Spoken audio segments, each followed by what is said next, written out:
ஆரம்பிக்கிறேன். எல்லா புகழும் அல்லாஹ் ஒருவனுக்கே. கண்ணியமிக்க அல்லாஹ்வின் நல்லடியார்களே, சொந்த பந்தங்களே, பெரியோரே, பெற்றோர்களே, அனைவருக்கும் என் சலாமை கூறுகிறேன். அஸ்ஸலாமு அலைக்கும் ரஹ்மத்துல்லாஹி பரகாத்துஹு. தாய் தந்தை, நான் உங்கள் முன்னால் எடுத்துக்கொண்ட தலைப்பு பெற்றோர்களின் சிறப்பு. தாய் தந்தை விஷயத்தில் கவனமாக இருங்கள். தாய் மனதை நோகடித்து விட்டீர்களா? தந்தையை நடு தெருவில் நிறுத்தி விட்டீர்களா? நீ என்ன தொழுது துவா செய்தாலும் உன்னால் சொர்க்கம் செல்ல முடியாது.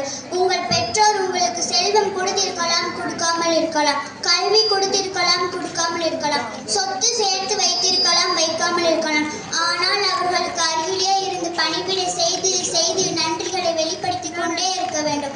லா இலாஹ இல்லல்லாஹ் என்ற ஷஹாதத்தை கூற வேண்டும். இதை அல்லாஹ் உங்களுக்கும் எனக்கும் தந்து அருள் புரிவானாக. ஆமீன். பெற்றோர்களை கண் கலங்காமல் பார்த்துக் கொள்ள வேண்டும். தாயின் காலில் தான் சொர்க்கம் உள்ளது. தந்தையின் பொருத்தத்தில் தான் அல்லாஹ்வின் பொருத்தம் உள்ளது. பெற்றோர்களுக்கு நாம் நோய்வினை செய்யக்கூடியவர்களாக